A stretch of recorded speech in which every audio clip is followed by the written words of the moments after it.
Yo, what is going on YouTube? I am Germ here, and today I'm in pain for two different reasons, I guess. One, obviously North America lost 4 straight games to Europe to start out MSI, and that sucks. That feels awful. But G2 are looking really, really good, too, as a Western League of Legends fan. That is at least exciting, and I hope that NA can at least, or EG can at least do NA proud in Stage 2 of MSI. We'll have to see how that goes. But also, I went to the beach yesterday. You can see my face is pretty red. My shoulders are super, super red. My head is like peeling. I just got so insanely sunburned. I'm still getting used to, like being on the beach, being in Florida, all this stuff. And so far, not so good. But hey, we're going to learn from it. We're going to get better. But everything hurts today. My heart hurts and my body hurts. But today we're talking about some big news coming out of the LCS, and that is surrounding one of the biggest mysteries in all of League of Legends esports, and that is the situation between LS and Cloud9. There's obviously a ton of opinions on both sides. There's a ton of rumors, a ton of speculation, but nobody really knows the truth. But today we may have gotten another, or at least a couple days ago, we may have gotten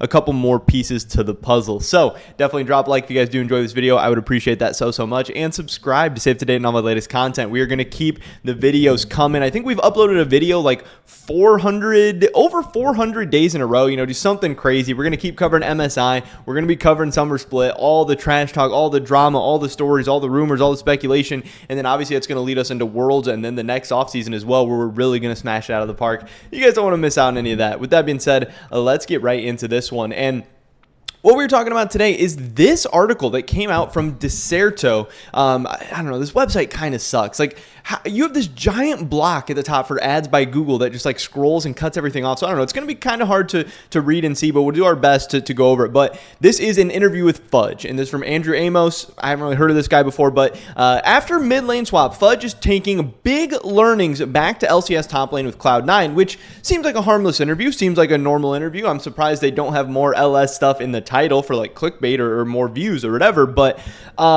they do talk about obviously him role swapping back to top lane, getting ready for the summer split for Cloud9, but they also look back on the spring split, and you can't really look back on the spring split of 2022 for the LCS or especially for Cloud9 without talking a little bit about LS. So let's see what they had to say. First here we have C9 Young Gun. Fudge took a big step in LCS Spring 2022, rotating down the rift into the mid lane. While the mid lane experiment was rocky, that's definitely one way to put it. I think Fudge had some good moments. He had some good games. But overall, I was never really that impressed with him in the mid lane. And 2 reasons. Like, one, it was his first split, so you were never really going to expect anything too crazy in just his first split. But also at the same time, I didn't really see a whole lot that was like, hey, if we just give him a little bit more time, he might really pop off. He did some things well. He did some things good. But overall, you could just, I think he looked kind of out of place. I think he didn't really look like a mid laner. I think he looked like a role swap to mid laner and kind of how he played. He played like a good player, out of position. That's at least how I felt. Now, maybe he would have got way better in summer. Maybe he would have been way better into 2023. But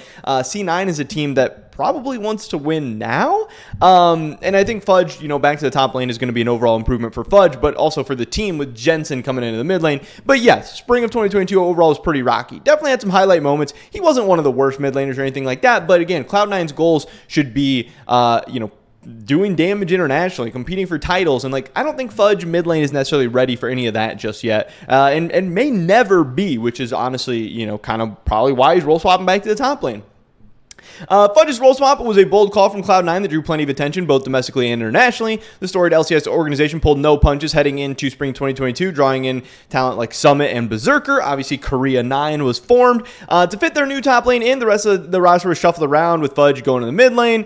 Things, however, were turbulent from the get-go. Head coach LS was let go just 2 weeks into the season, and with spring wrapped up, C9 has binned Summit and Winsome. So again, Korea 9 is pretty much officially done at this point. There's no LS, there's no Summit, there's no Winsome. The only remnants, also even, Malice is gone. He wasn't Korean, obviously, but he was part of kind of the LS movement coming in. They pretty much cleaned house, except for Berserker, because obviously Berserker is a whole different story. This guy is literally a blue chip international prospect, and being able to hang on to him as long as you can is awesome. And it seems like he's also liking North America a lot. He seems happy. He likes Cloud9. It seems like things are going really, really well. And if he's willing to stay on board with the team, even though kind of all the Korean, I guess, infrastructure around him is falling apart and is gone, I think that's a pretty good sign for Cloud9 overall, and I'm really, really excited for the future of Berserker, not only as a player, but as a player in North America, which is just really, really cool. And obviously, we would love to see more of that, the truly elite level prospects, coming to North America.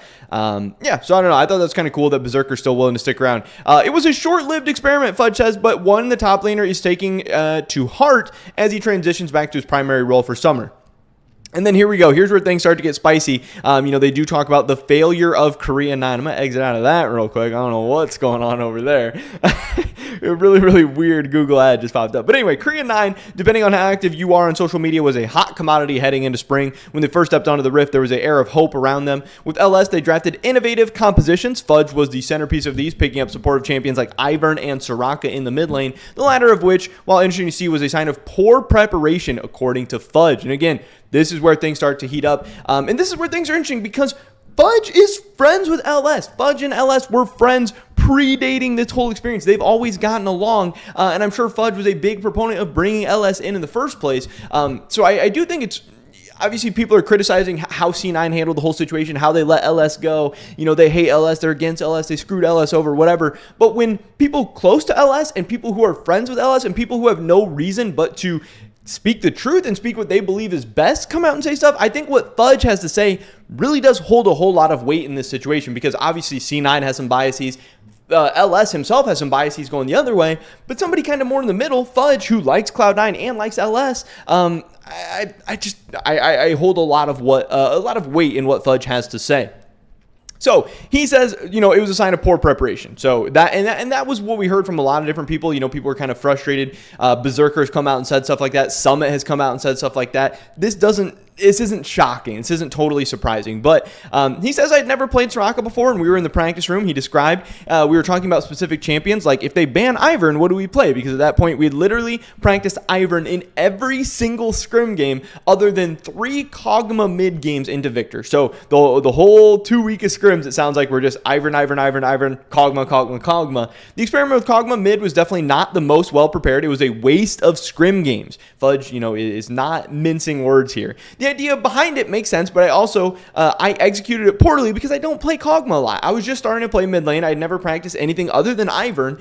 We weren't going to play Kog'Maw because we had a feeling that if we blind pick Soraka, they would play Victor, and then we could maybe play Soraka.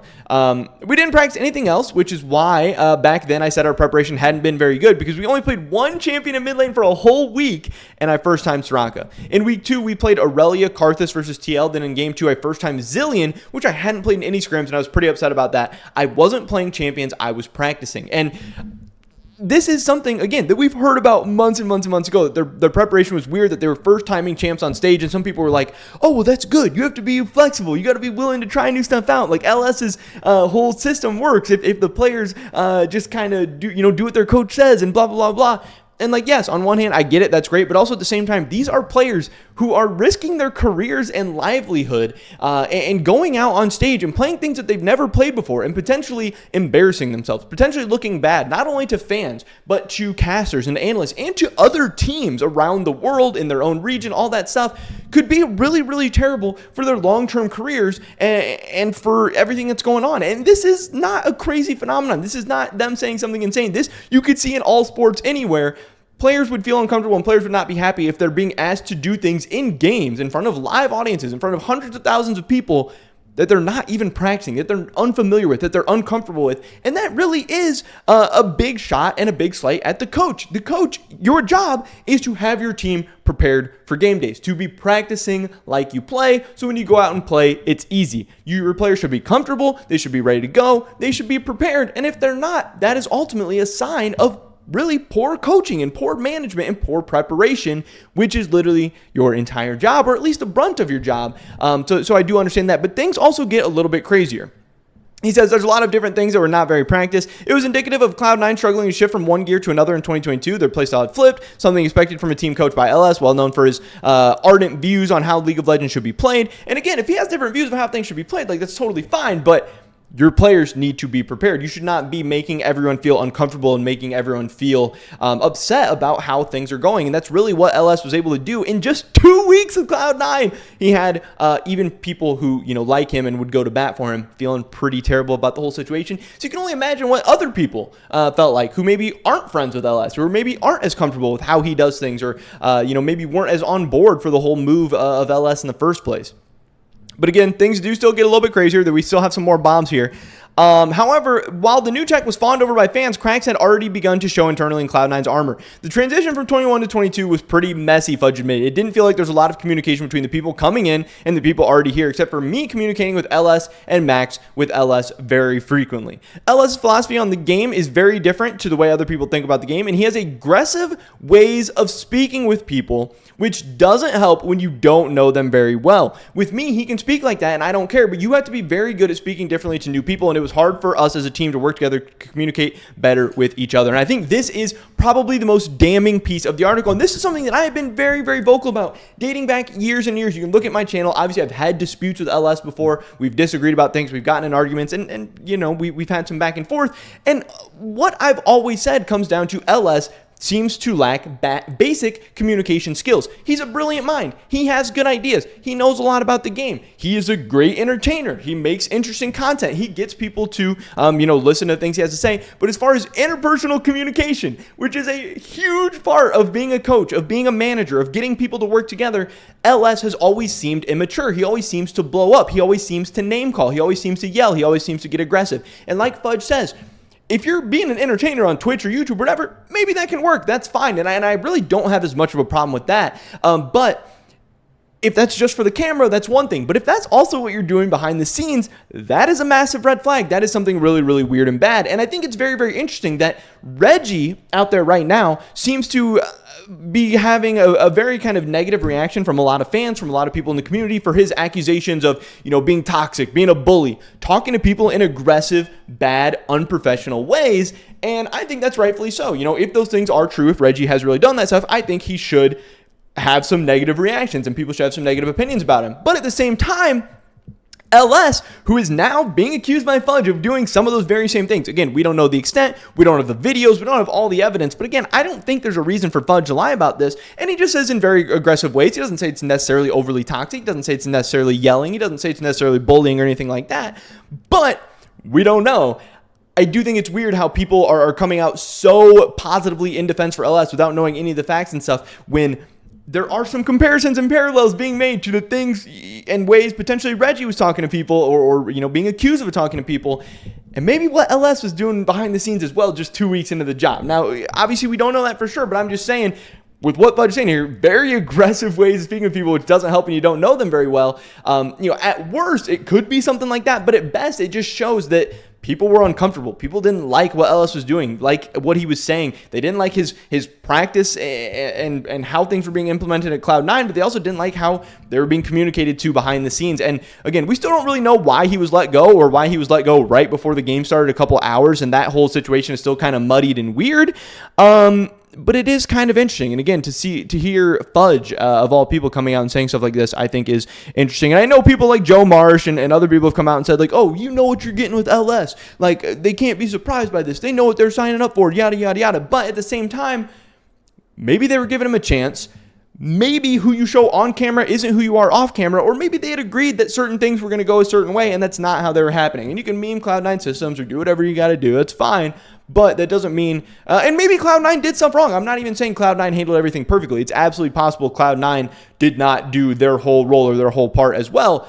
But anyone who's just saying that LS did everything perfect and did absolutely nothing wrong and should still be at Cloud9 right now, I think is being a little bit ignorant to the facts and the whole situation as well. But again, this is still one of the biggest mysteries in League of Legends esports. Maybe we'll find out the whole truth one day. I really hope so. But for now, we're just getting these little bits and pieces here and there. But I'm glad that Fudge came out and had some stuff to say about the whole issue. And kudos to this website and the interviewer for getting some of these things out. But that's pretty much it for this video today, guys. Definitely drop a like if you did enjoy it. I would appreciate that so much. Leave a comment down below. Let me know what you think about all this. Does this change anything? What you thought about the Cloud9 LS situation? Are you still Team Cloud9, still Team LS? I don't know. I'd love to hear your guys' thoughts and opinions. Subscribe, save today, and all my latest content. Hope to catch you guys in the next one. But until then, peace.